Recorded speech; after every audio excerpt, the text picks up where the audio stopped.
देखिए मेरे भाई, सवाल ने कहा है सबसे छोटी प्राकृत संख्या कौन सी जो 9481 में जोड़ने पर कोई नंबर होगा n, उसे जोड़ने पर शेषफल 9 बचा है।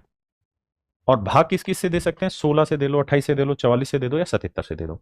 अब सबसे छोटा क्या है? 16 से। अच्छा, कुछ बच्चों का दिमाग ये चलेगा कि सर अगर 16 से भाग देना है तो क्यों ना हम इसे 8 से भाग दें। अरे मेरे भाई, 16 से किसी नंबर को भाग दोगे ना तो रिमाइंडर कुछ और बचेगा, लेकिन अगर इसी नंबर को 8 से भाग दोगे तो रिमाइंडर कुछ और बचेगा।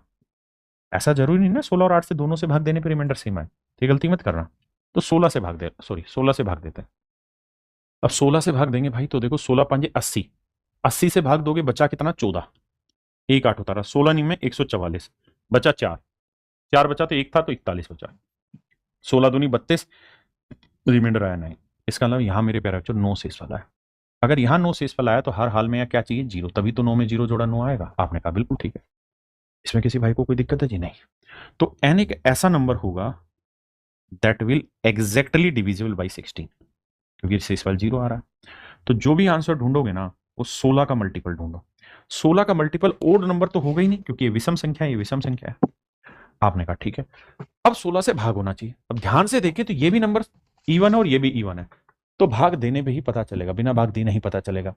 इसे भाग दे, 16 दूनी 32, बचा 6 और यहाँ 4 है तो 16 चौक 64 है, तो 16 से पूर्णतः भाग हो रहा है। ये 16 से पूर्णतः भाग हो रहा है। इसे देखें, 16 दूनी 32, 44, 16 से भाग नहीं हो रहा।